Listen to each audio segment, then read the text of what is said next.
Swastiastu. Halo teman-teman, perkenalkan nama saya Ida Ayu Puturika Wibawanti Putri. Pada kesempatan kali ini, saya akan mengajak teman-teman untuk mempelajari tentang metode pembelajaran inquiry. Nah, pasti teman-teman penasaran dong tentang metode pembelajaran inquiry? Maka dari itu, mari kita simak video berikut ini.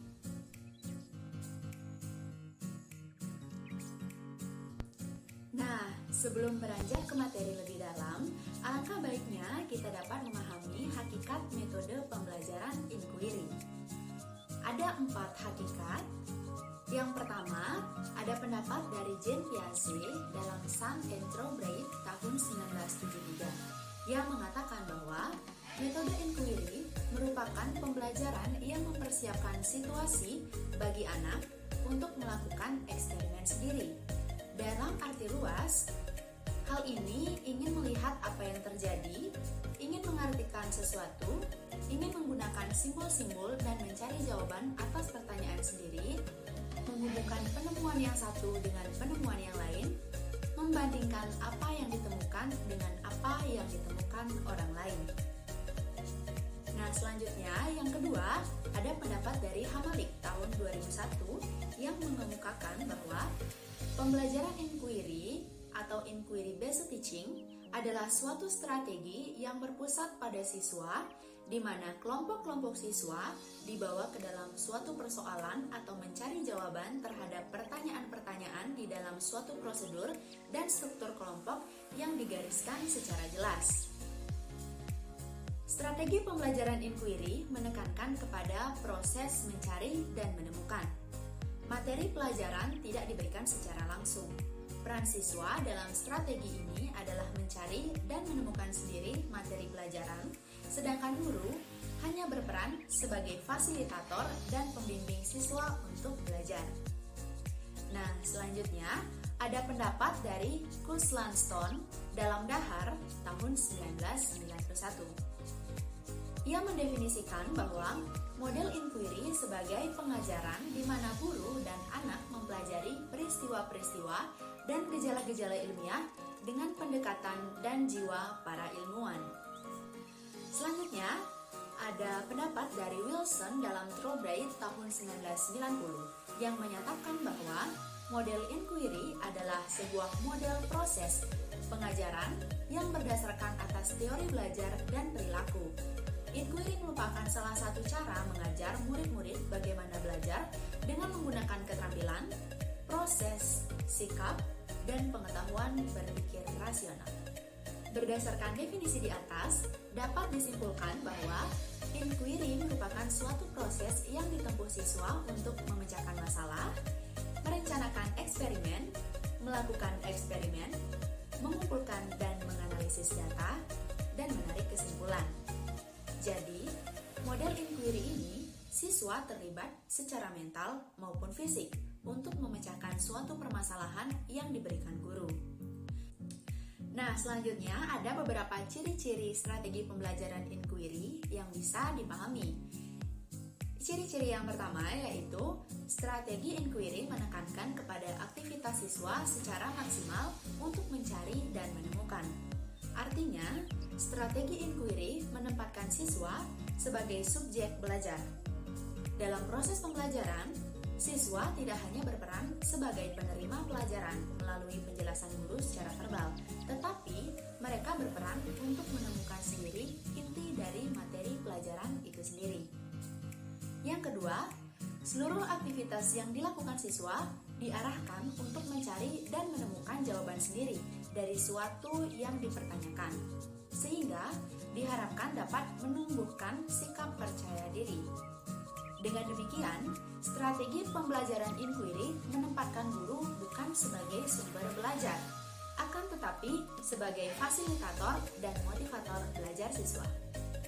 Dan yang ketiga, tujuan dari penggunaan strategi pembelajaran inquiry adalah mengembangkan kemampuan berpikir secara sistematis, logis, dan kritis, atau mengembangkan kemampuan intelektual sebagai bagian dari proses mental. Nah, selanjutnya ada 6 langkah-langkah yang ditempuh dalam pembelajaran dengan orientasi orientasi menggunakan model inquiry. Ada langkah yang pertama, yaitu langkah orientasi. Langkah orientasi adalah langkah untuk membina suasana atau iklim pembelajaran yang responsif. Pada langkah ini, guru mengondisikan agar siswa siap melaksanakan proses pembelajaran. Guru merangsang dan mengajak siswa untuk berpikir, memecahkan masalah.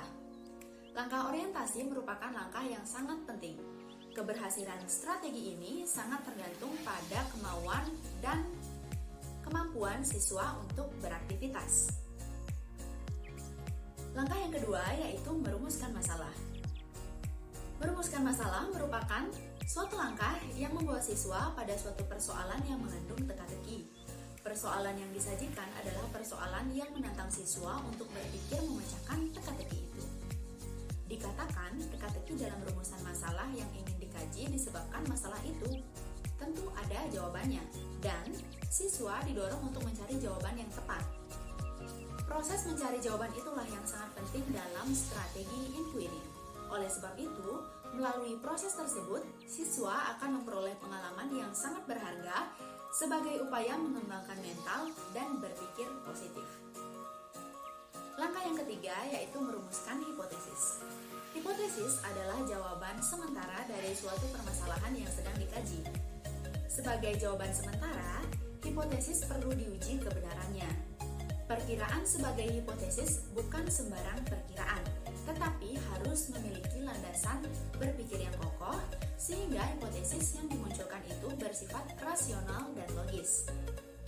Langkah selanjutnya yaitu mengumpulkan data. Mengumpulkan data adalah aktivitas menjaring informasi yang dibutuhkan untuk menguji hipotesis yang diajukan.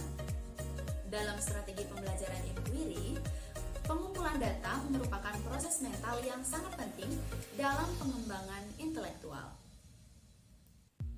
Yang selanjutnya adalah menguji hipotesis. Menguji hipotesis adalah proses menentukan jawaban yang dianggap diterima sesuai dengan data atau informasi yang diperoleh berdasarkan pengumpulan data.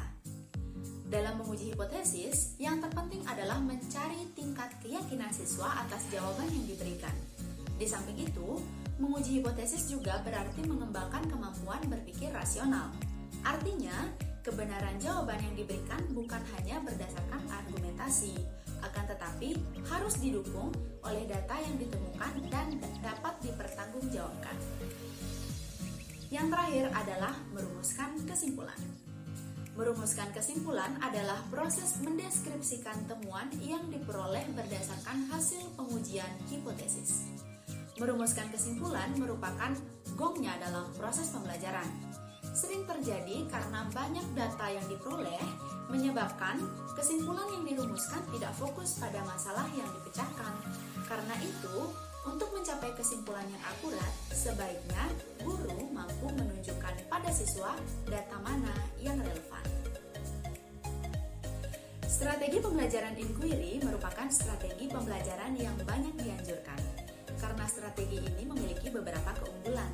Di antaranya, yang pertama, strategi ini merupakan strategi pembelajaran yang menekankan kepada pengembangan aspek kognitif, afektif, dan psikomotor secara seimbang, sehingga pembelajaran melalui strategi ini dianggap lebih bermakna.